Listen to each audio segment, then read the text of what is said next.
the autumn of 1944 was really, for the people in Budapest, was really the absolute worst time. Hitler got fed up with this Hungarian leader who didn't always do what he was told, and there was a putsch. The government was taken over.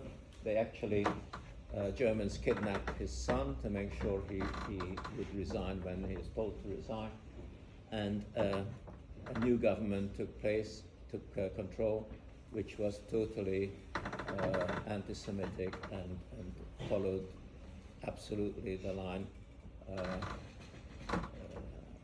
which was put forward by the Germans. Totally anti-Jewish, lethally anti-Jewish.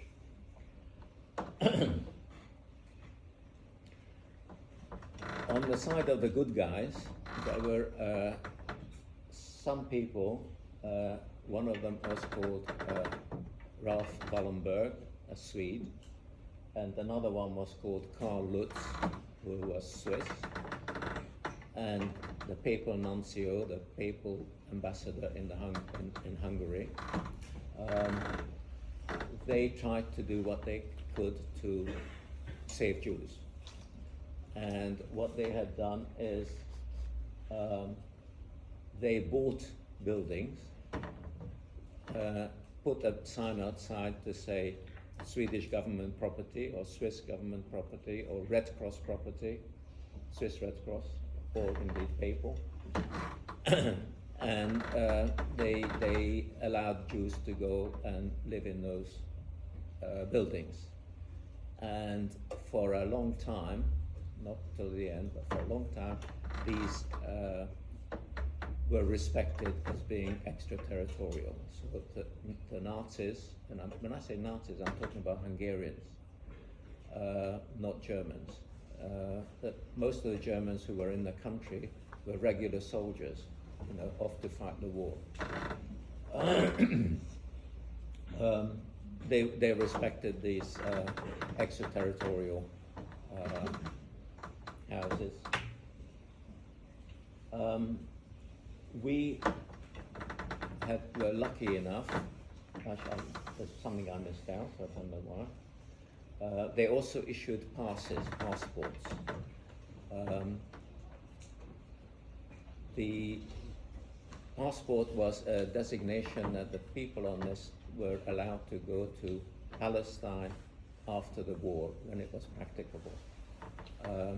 Both Wallenberg, who I mentioned, the Swede, and Lutz, the Swiss consul, issued, I think they were allowed between them to issue 8,000 passes.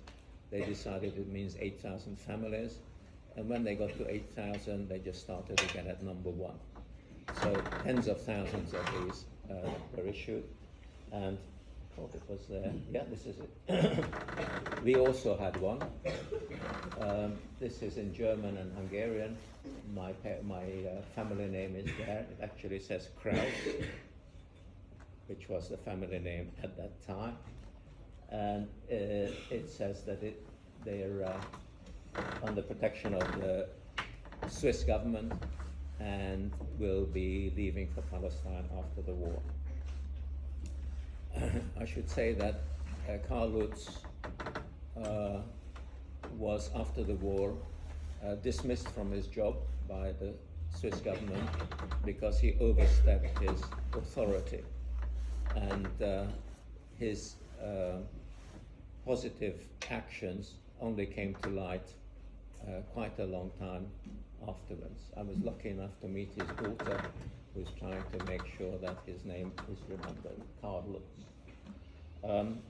Because of this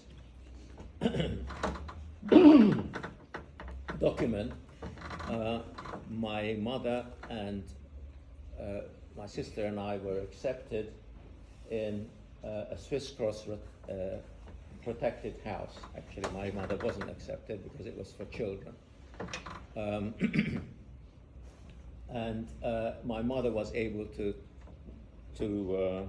get a job there as a washerwoman, and my sister wasn't allowed to treat her as a mother, but only as a stranger, because parents were not supposed to be there. But we were safe there for a while. Meanwhile, my grandparents and great-grandmother, along with all Jews, were placed in a ghetto. Ghetto was a part of the town which was had a wall around it, and it was crammed full of Jews. There wasn't enough space. There wasn't enough food. There was nowhere to bury the dead. Infectious diseases started up, and they were lethal. The only way to not be in the ghetto is to be in one of these protected houses, or to be in hiding. In Hungary, unlike some other countries, very few people managed to survive in hiding, but quite a number survived in the protected houses.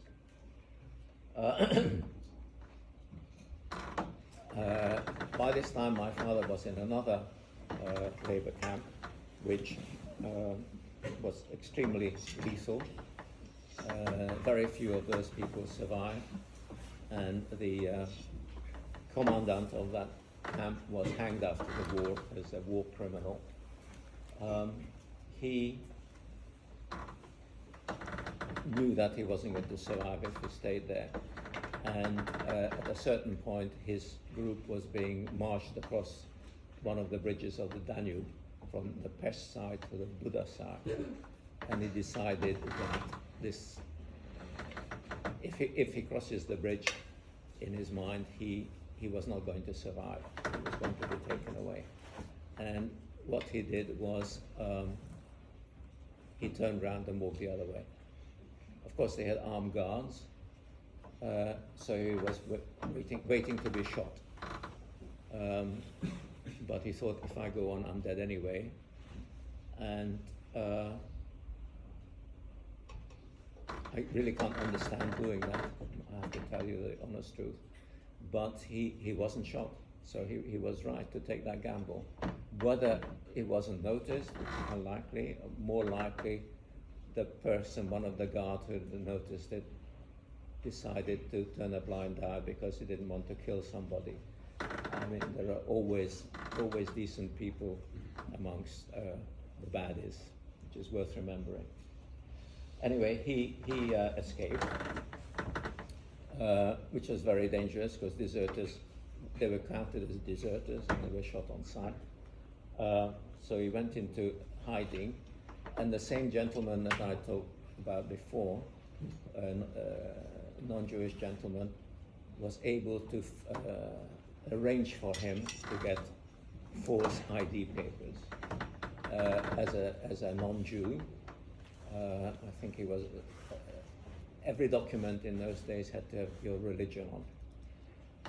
So he was classed as a Serbian Orthodox Christian, and he had to change his name because our surname was Kraus, which is a German name, and it's in Germany it doesn't mean necessarily that you're Jewish, but in Hungary only Jews would have a name like that.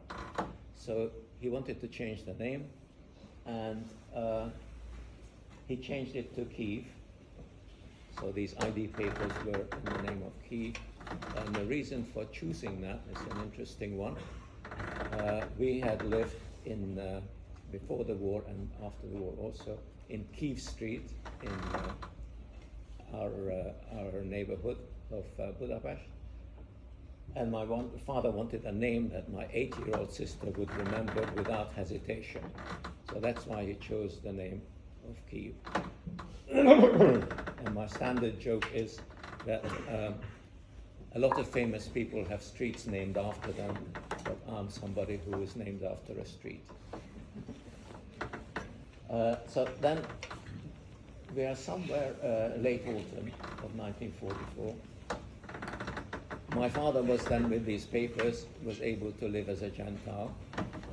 He had a rented room, and I should also say that on the papers his age, his date of birth was falsified so that he would be beyond the normal call-up age for the army. Otherwise, being a non-Jew and of army age, then he would obviously have been taken away to the front to fight.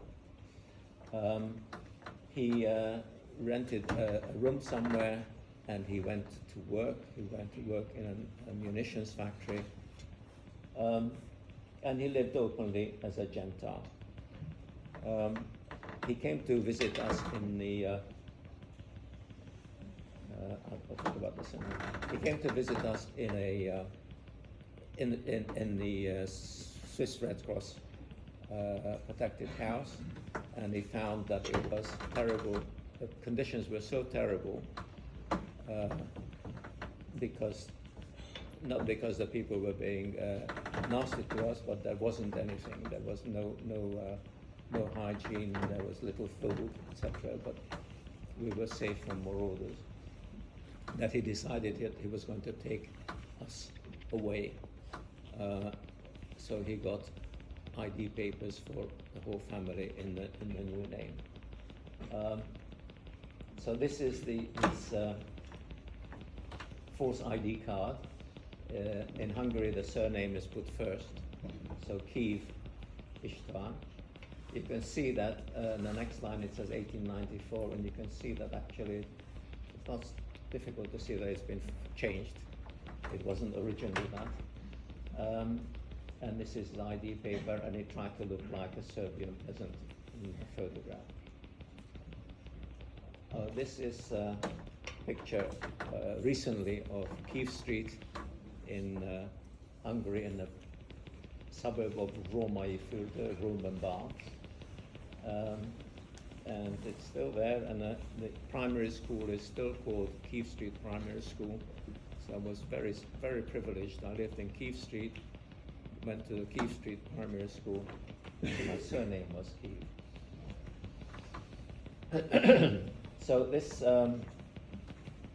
is again later in the autumn. All the Jews in the ghetto I told you about, they were starving, and my father, who was a bit of a daredevil, managed to get in as a Christian, managed to get into the ghetto and take 2 loaves of bread to my grandparents. And the way that happened is, again, the Nazis came into the factory where he was working and looking for Jews. And they found one, a lady, and this lady had to be escorted to the ghetto. So there was an armed guard, and they told my father to go with her as well. So that's how he got into the ghetto. He had some loaves of bread. He found my grandparents, in a very loud voice, swearing at them, and said that his wife is such a good person that she even wants to send bread to Jews. And threw them the bread, and then he left. As I said, my father got papers for all of us where he was living. He said that his family is, he found his family, refugees from the south of the country, and that they will be joining him very soon. And this was very good because around that time, with the new Nazi government, the safe houses were raided, and most of the people were taken out. They were marched to the Danube, and they were shot conveniently so that the bodies would fall in the river and wouldn't have to be disposed of. Oh, they also found the way to save bullets was to stand 2 people next to each other so you could shoot them in the head with just 1 bullet. The people who did this were part of the Nazi party, so they were no longer soldiers, but simply Arrow Cross. They wore the badge. They were called the Arrow Cross Party, and it was something like similar to a swastika, but it was a cross across arrows as their emblem. And these people were allowed to maraud the streets and kill people on sight, and empty, raid the protected houses as well.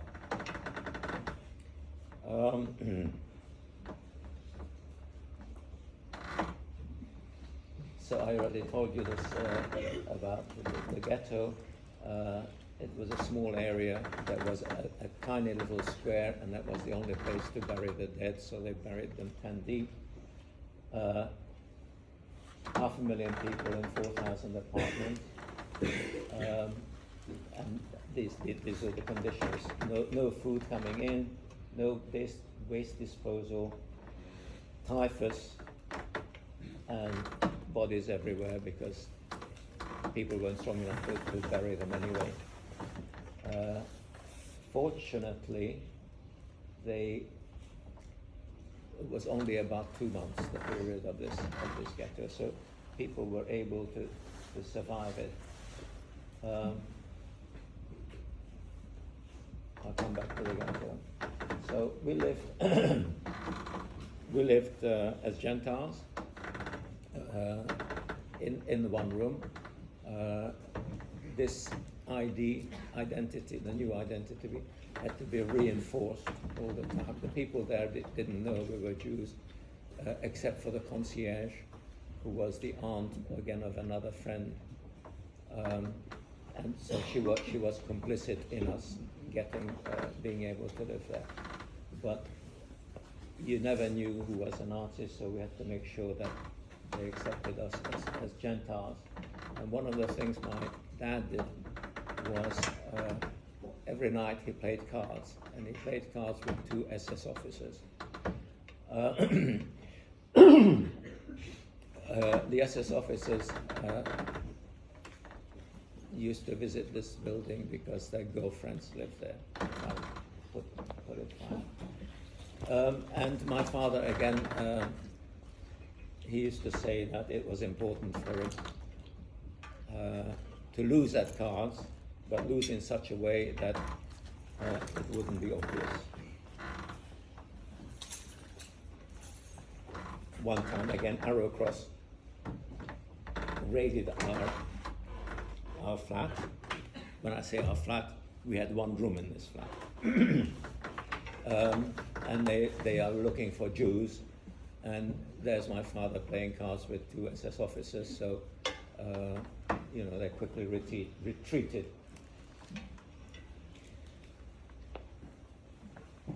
As I said, my story is full of unlikely things like this, but if it wasn't, I wouldn't be here.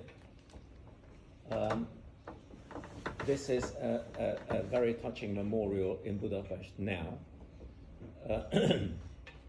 And it's a whole row of empty shoes, bronze shoes, excuse me, on the banks of the Danube, because the people who were taken there had to take their shoes off, and then they were shot, and they found that the bodies fell in the river. So this is a memorial to the people who were murdered there.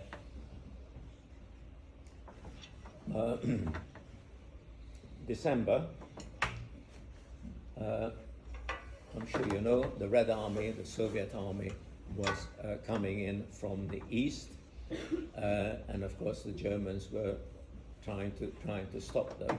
When I said Germans, the Hungarian army was alongside the Germans, probably less enthusiastic than them, but nevertheless they were fighting also. Budapest is the biggest city around in the area. Of course, it's the capital city, and something unfortunate happened. The Russian generals told Stalin that there's no point in conquering the city. They wanted to go around and just keep going towards Germany. And Stalin said, no, we've got to take the city. The German High Command said to Hitler that we want to build defensive lines 100 miles to the west, because that's a much stronger position for us, and just leave the city for the Russians. And Hitler said no. So for no good military reason, there was a siege of Budapest, which took 6 to 8 weeks, with literally house-to-house fighting, at great loss to both sides. But for the population, that meant there was continuous bombardment, there was shooting in the streets, there was no supply of food, electricity wasn't being generated, so really serious siege conditions. The Soviets were winning, of course, but it was slow. They really literally fought house to house, and street by street. The city was in ruins. Almost every building had been bombed or shelled. Everybody, us included, were sheltering in the cellar. All these buildings had cellars. In fact, they were all connected to one another in one street. And we were physically safe, but there was no water and there was no food.